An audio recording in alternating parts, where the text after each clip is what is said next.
අයුබෝවන් අපි අදත් මේ සුන්දර ශනිදාවේ පුවත්පත් කාටුන් සහ උපාසාත්මක කාව්‍ය පටන් ගමු. ලංකාදීප පත්තරේ දාසහපුවාලනගේ ස්වාරිස් කාටුනෙන්. කවුද මේ ජී.එල්. පීරිසුන්නේගේ වගේ මූණක් හයි කරපු හැරමිටක් කනෑන වාරුවෙන් යන්නේ. එහා පැත්තෙන් ස්වාරිසුන්නේ තාප්පෙන් එහා පැත්තේ ඉඳලා හැංගිලා බලන් ඉන්නවා. ඔබට පුළුවන් ඉතින් මේ අත්වාරුවෙන් ජී.එල්. පීරිස්ගේ අත්වාරුවෙන් යන පුජ්‍යලයා කවුද කියලා කමෙන්ටුවක් ලෙස සඳහන් කරන්න. මේ ඊයේ දින ඉංග්‍රීසි පුවත්පත්වල කාටුන් මේ අවන්ත ආටිකල් එක කාටුන් එක පියානෝවක් තියෙනවා. ඒකේ ගහලා තියෙනවා කොළඹ එන්ටර්ටේන්මන්ට් ටැක්ස් කියලා. ඒ කියන්නේ ප්‍රාසංගික බද්දක් කොළඹ තුල නේද? මේ කාටුන් එකෙන් කියන්නේ පඹයගේ මූණ ගලවලා ගෝවියාගේ හිස මත තියෙනවා වෙළඳ ඇමති වසන්ත සමරසිංහ මහත්මයා. මේ ප්‍රදීප්ගේ මොනින් කාටුන් එක local government bodies පළාත් පාලන ආයතන. කාන්තාවෝ යන්න ඕනි රිංගල කවුලුවකින්. නමුත් පිරිමින්ට යන්න පුළුවන් උසේ ප්‍රමාණයට කවුලුවක් තියෙනවා. ඒ කියන්නේ එම ආයතන තුල පිරිමියා උසස් කාන්තාව පහක් කියලාද කියන්නේ. මේ ලංකාදීප පත්තරේ 30 හිනා වැස්ස. එදා හෙන්චයියෝ බුරනවා දේශපාලකයෝගේ අතේ ඉන්න. අද හෙන්චයියන්ට ඒ දේශපාලන හස්තවලින්ම වෙඩි තියෙනවා. මේ දිවයින පත්තරේ චමුත් පද්මශ්‍රීගේ ශ්‍රී සමයන් දෙන්නේ සාකච්ඡාවක එක්කෙනෙක් කියනවා වීමිල ප්‍රශ්නයේදී අපි වබලා අපි කනවා කියන මතේම ලාල්කාන්ත නැහැලු බං.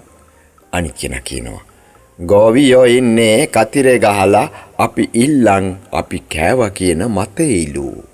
මේ දිවයින පත්තරේ මුණුබුරා කියන ආතාපේ කවි දීවර ඇමති සහ මන්තිරි අර්ජුන සමුළුවකදී බැනගත් අයුරු දිස්සුණා. ආතාටත් ඊට අදහසක් පැමිණුණා. ඕ කවියකුත් කීවේ අතත් වනවනා. සොයලා බලා තියලා ප්‍රශ්නෙම ඇත්ත ජනතා ගැටලු විසඳීමයි කළ යුත්ත.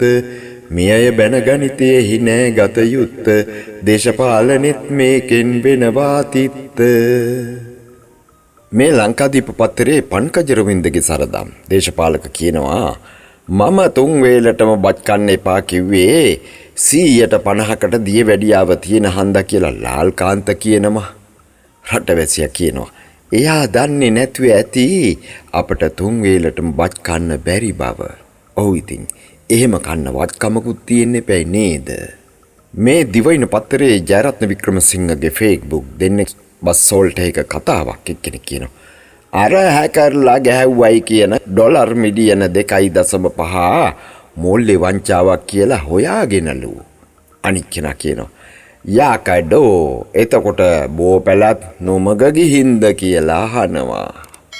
මේ දිවයින පත්තරේ අනුරාධගේ ඕකයි තත්තේ කවිය උද්ඝෝෂණ කළත් කොතෙකුත් කරට ඇන මිල වැඩි කරන්නේ නෑඩ්වී වලට දෙන ලාල්කාන්තම කියලා මලම පැන කුණු කූඩෙට දමයි ඉස්සර කියපු බණ. මේ දාසගේ කාටුන් එක ලංකාදීප පත්තරෙන් පළාත් සභා කියන ඒ කියන්නේ ඡන්ද පෙට්ටිය ලොක් එකක් දාලා තියෙනවා. ඒ ඉබ්බ තමයි මං හිතන්නේ ටිල්වින්ස් සහෝදරයා වගේ. ඒ අතර හරිනි කියන මිටියයි නලින්ද කියන කපන කටුවයි බිම තියෙනවා.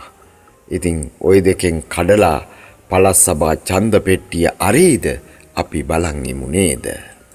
මේ කාටුන් එක දිවයින පත්තරේ ජයරත්න වික්‍රමසිංහගෙන් මේගමු බන්ධනාගාර සිද්ධියට ඇමති ඉල්වා අස්විය යුතුයි කියලා විපක්ෂය කියනවා. අනේ ඉතින් අධිකරණ ඇමතිතුමා පුටුවට හේතු වෙලා දුරකථනයේ බලබලා ප්‍රශ්නාර්ථව ඉන්නවා. ඒ කියන්නේ ඔහුට සමාජ මාධ්‍ය තුලින් මේ බව තවම දැනගන්න ලැබිලා නෑ හරියට. මේ ලංකාදීප පත්තරේ අසංග ඉන්දුනිල්ගේ පොලිටිකල් මත්තල ගුවන් තොටේ දිනක පාඩුව ලක්ෂ 70ක් නිලධාරීහු හෙළි කරයි කියලා පුවතක් තියෙනවා. අනේ ඉතින් මත්තල රාජපක්ෂ ගුවන් තොටුපළේ බීත්ති කඩම් වැටෙන්නේ ජනතාවගේ ඇඟ මතටමයි. ඔව් ඉතින් ඒ පාඩුවක් ගෙවන්න වෙන්නේ මේ රටේ පුරවැසියන්ටම තමයි. මේ දිවයින පත්තරේ තරස්වෙන්ගේ බෙම්පියා බෙම්පියා කියනවා චාලි අයියට මාතල ගුවන් තොටේ දිනක පාඩුව රුපියල් ලක්ෂ 70ක් වසරකට රුපියල් කෝටි 400ක්.